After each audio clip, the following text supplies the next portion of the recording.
My husband was away on a business trip when my selfish mother-in-law and sister-in-law stormed into our home with lawyers in tow. "Your husband is dead," they declared coldly. "He died in a car accident, and before he passed, he transferred this house to us. Now, get out." I was paralyzed with shock, confusion swirling in my mind as I reached for my phone to call David, only to find it switched off. The lawyers coldly ordered me to pack my things, and just as despair began to settle in, a figure appeared at the doorstep, changing everything in an instant. That moment would alter the course of my life forever. My name is Emma, and this is the story of how my life took unexpected turns, testing my strength and resolve. I'm 36 years old, and for the past 8 years, I've been married to David, the man I believed was my rock. We live in a charming old house in Seattle, one I inherited from my parents. It's filled with memories and the warmth of my childhood, but recently, it has become a battleground for family dynamics I never anticipated. David is a wonderful man, compassionate and caring. He's always supported me emotionally through our struggles to have a child. We longed to start a family, but fate had other plans. I've faced multiple heartbreaking miscarriages, each one leaving me feeling more hollow than the last. It's hard to explain the pain of carrying a child and losing it, the dreams we build only to see them shatter. Every time I had to share the news of another loss with David, I felt like I was chipping away at the foundation of our love. Despite the emotional turmoil, David has always stood by me. He's the kind of person who puts his family's needs above his own, often sacrificing his own happiness to ensure others are cared for. His heart is big, but I often feel like I'm competing with his family for his attention. His mother, Mrs. Walters, and his sister, Sarah, seem to view me as an outsider. Their disdain grows stronger with every passing year that I fail to give David the children they believe he deserves. Sarah, especially, is a piece of work. She's 35, recently divorced, and has been living with our mother-in-law since her marriage fell apart. She relies heavily on David for financial support, and with every favor he grants her, I feel a piece of our life together slip away. Ethan, Sarah's 9-year-old son, often becomes the pawn in their games, dropped off at our house unannounced. I never signed up to be a babysitter, yet I find myself in that role more often than I'd like to admit. One particularly exhausting day, I found Ethan sprawled on our living room floor, toys scattered everywhere, while I tried to work on an interior design project. I glanced at my watch, wondering when Sarah would come to collect him. I could feel the tension building inside me. Just then, Sarah walked in without knocking, her eyes scanning the room. "Emma, can you make sure Ethan does his homework?" she said casually, plopping herself on the couch. "I have errands to run." "Of course, Sarah," I replied, forcing a smile, even though frustration bubbled inside me. "But I also have deadlines to meet today." She waved her hand dismissively. "Oh, you can manage. What else do you have to do around here, anyway?" I took a deep breath, trying to keep my voice even. "Actually, I have quite a bit on my plate." As she left the room, I couldn't shake the feeling that I was being treated like a free maid rather than a member of the family. I tried to help Ethan with his homework, but my mind kept drifting to the condescending comments Sarah had thrown my way. David was often oblivious to the tension in our home. He worked long hours, trying to provide for his family, while supporting me emotionally. One evening, after a long day, he finally opened up about his plans. "I've invested $150,000 into a new tech project," he announced, excitement bubbling in his voice. "I really think it's going to pay off, but I'll need to cut back on helping my family for a while." My heart sank at his words. Mrs. Walters and Sarah had always relied on him financially, and I could already envision the fallout. When David shared the news, I noticed a shadow cross Mrs. Walters' face, and Sarah dropped her fork mid-bite. "What do you mean, cut back?" Mrs. Walters demanded, her voice dripping with disapproval. "We depend on you, David." "I know, but Emma and I need to plan for our future, too," he replied, his voice steady but gentle. Once David left for work the next morning, Mrs. Walters pulled me aside. "You do realize, dear, that if you can't give David a child, he might rethink this whole arrangement," she whispered, her words dripping with venom. I felt a lump in my throat but managed to respond. David and I are in this together. We'll figure it out. As they drove away, I stood in the doorway, watching them go, feeling the weight of their expectations crushing me. My home, once a sanctuary filled with love, had transformed into a place where betrayal and resentment lurked in the corners. Days turned into weeks, and the tension at home continued to grow. Sarah and Mrs. Walters became more demanding, and their subtle digs at my inability to conceive cut deeper than any knife. I felt like a ghost in my own life, haunted by their unspoken judgments. One afternoon, as I brewed coffee, I found myself staring out the window, lost in thought. My phone buzzed, breaking my reverie. It was a message from David saying he had to go on a business trip for a few days. While he was away, I hoped to find a moment of peace to collect my thoughts. But peace was a luxury I could not afford. That very night, as I sat in silence, I felt the world around me closing in. Little did I know that the true storm was yet to come, and it would shatter everything I thought I knew about my marriage and the people I trusted most. Little did I know, while David was away, Sarah and Mrs. Walters were concocting a plan that would turn my life upside down. As the days passed, I felt the weight of impending betrayal, and it loomed over me like a dark cloud, ready to burst. David was away on his business trip for 3 days, and each day felt like an eternity. I tried to occupy myself with work, but my thoughts kept drifting back to Sarah and Mrs. Walters. The atmosphere in the house felt heavy, as if the walls were closing in on me. I knew they were up to something. I could feel it in my bones. On the second day, just as I was finishing up a project, I received an unexpected visitor. Sarah knocked on the door, her face painted with a sly smile that sent a shiver down my spine. "Emma, I thought I'd drop by to see how you're doing. You know, it must be lonely here without David," she said, her tone sugary sweet. "Yeah, it's quiet," I replied cautiously, trying to gauge her intentions. "Mind if I come in? I have a few things I want to discuss," she said, stepping inside before I could respond. I gestured for her to take a seat, but she opted to lean against the counter, her posture relaxed yet calculating. "You know, Emma, I've been thinking a lot about family lately. It's so important to have strong connections, especially when it comes to property and inheritance," she said, her eyes narrowing. I felt my stomach twist. "What do you mean?" I asked, trying to sound casual. "Oh, nothing really. Just that sometimes you have to ensure that everything is in order, especially for the future. You know how it is, making sure everything goes to the right people," she said, her voice dripping with condescension. Her words hung in the air like a thick fog. I wanted to push her for more details, but I also feared what I might uncover. "Look, Sarah, I appreciate your concern, but David and I have everything under control." She shrugged, a fake smile plastered across her face. Of course. Just thought I'd offer some advice." The conversation felt like a trap, and as she left, I was left feeling uneasy. I tried to shake it off, but the nagging feeling in my gut refused to go away. That night, I tossed and turned in bed, unable to shake the sense of impending doom. The next morning, I awoke to find a message from David asking how things were going at home. I replied, trying to keep things light, but I couldn't help but mention the strange visit from Sarah. I waited anxiously for his response, but it didn't come immediately. As the day wore on, I received another unexpected visit, this time from Mrs. Walters. "Emma, dear, I hope you're doing well," she said, walking into my house without waiting for an invitation. "Of course, Mrs. Walters. What brings you here?" I asked, my voice tight. "I just wanted to check on you.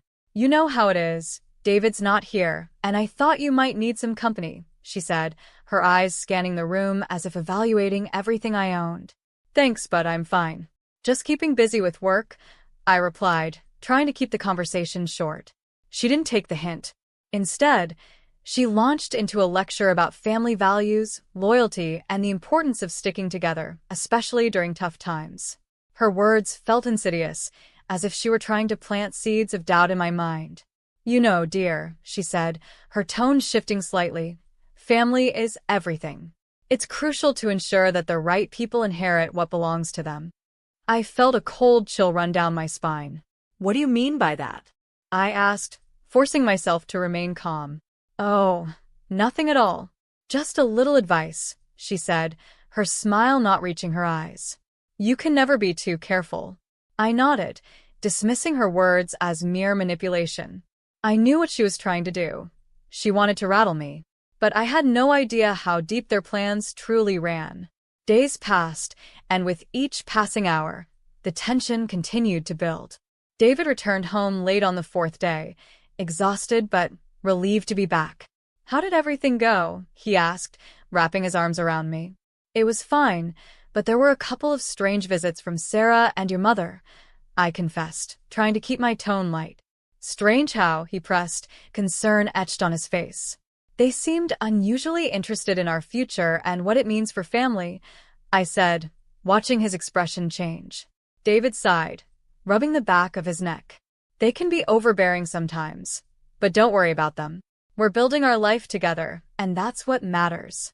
But deep down, I couldn't shake the feeling that something was terribly wrong. Just when I thought I could breathe a sigh of relief, the front door swung open, and I was greeted by an unexpected sight. Sarah and Mrs. Walters standing there with a group of lawyers, their expressions filled with determination. Emma, Sarah said, her voice cold and calculated. We need to talk.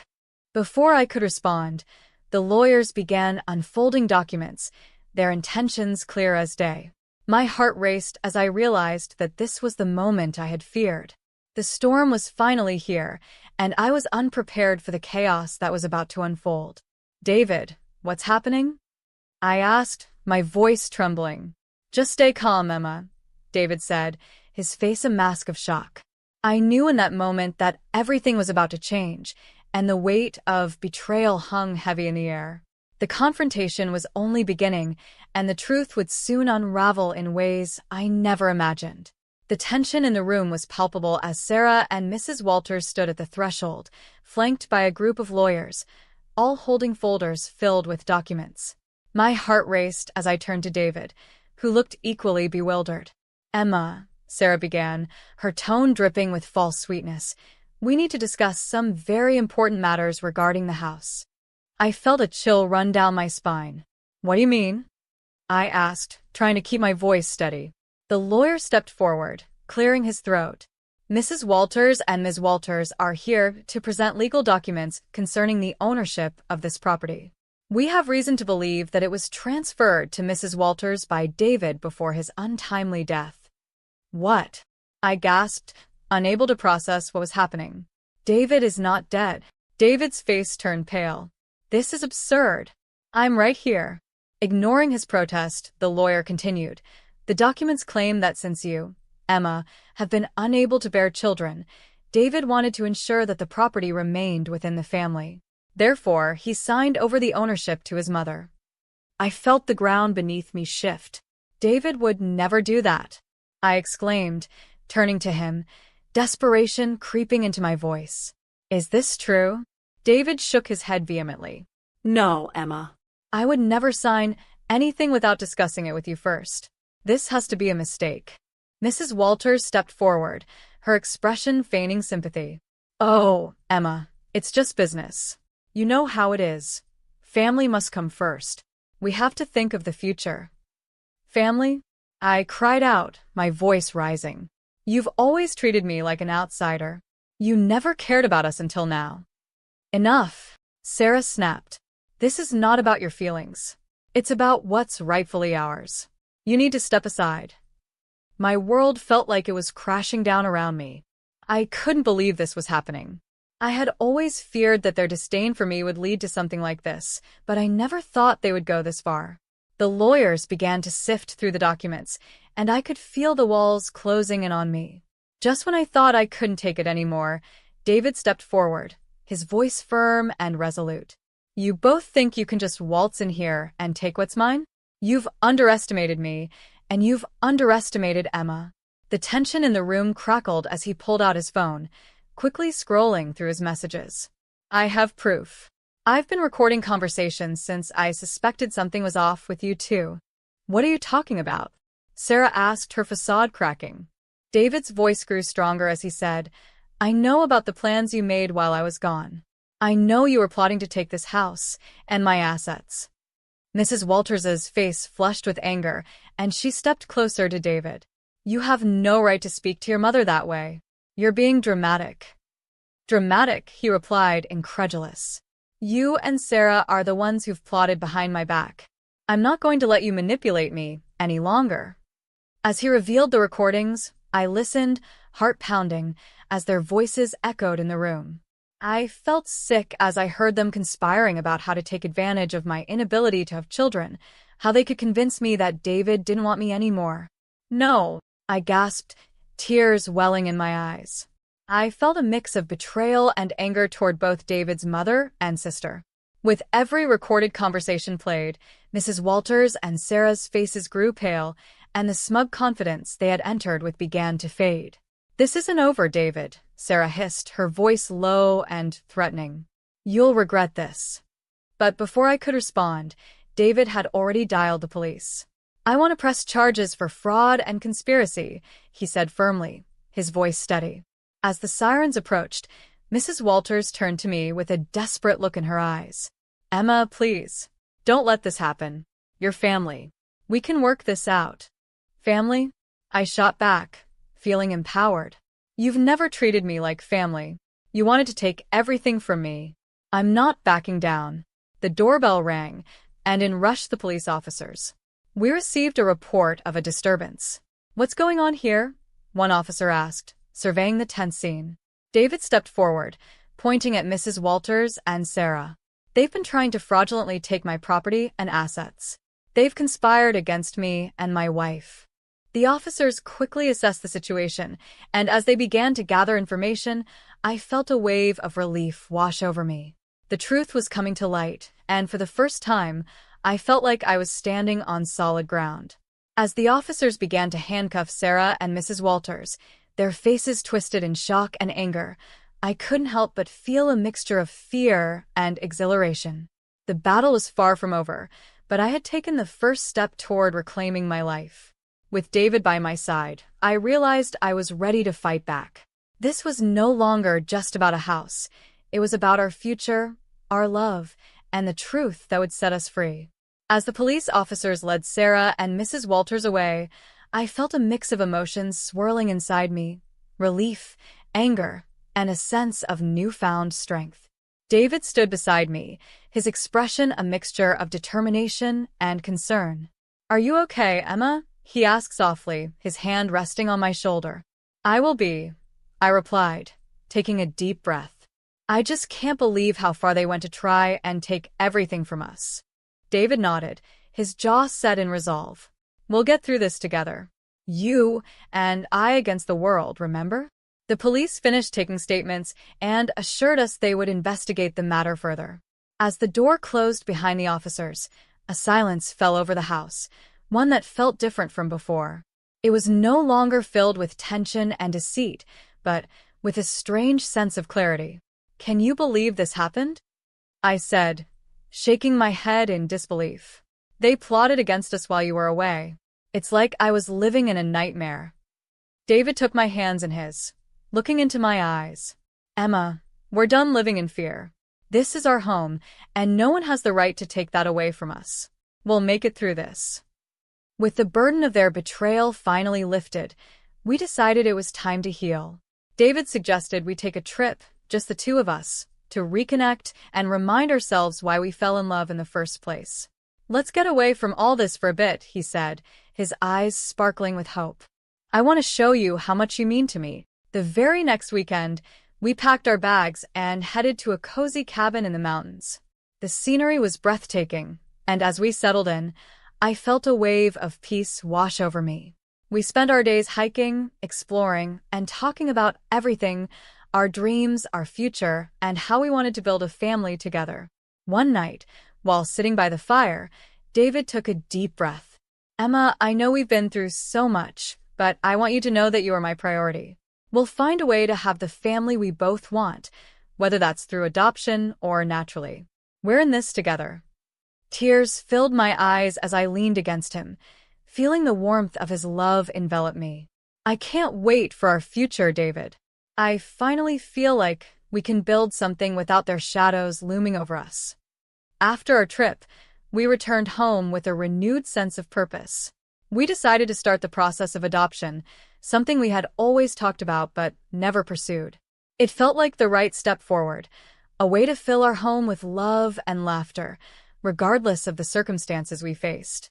As we settled into this new chapter, I found joy in small things, decorating the house with colors that brought me peace, planning our future, and even the thought of welcoming a child into our lives filled me with excitement. The memory of Sarah and Mrs. Walters faded, replaced by the hope of what was to come. Our life was no longer clouded by betrayal or deceit. Instead, it was brightened by the possibilities that lay ahead. David and I were stronger than ever, ready to embrace our new beginning and all the adventures it would bring. In the end, I realized that sometimes you have to fight for what you love. The experience had changed me, but it also showed me the strength of our bond. As we closed the door on the past, I knew we were ready to face whatever the future held, hand in hand, hearts united, and filled with love.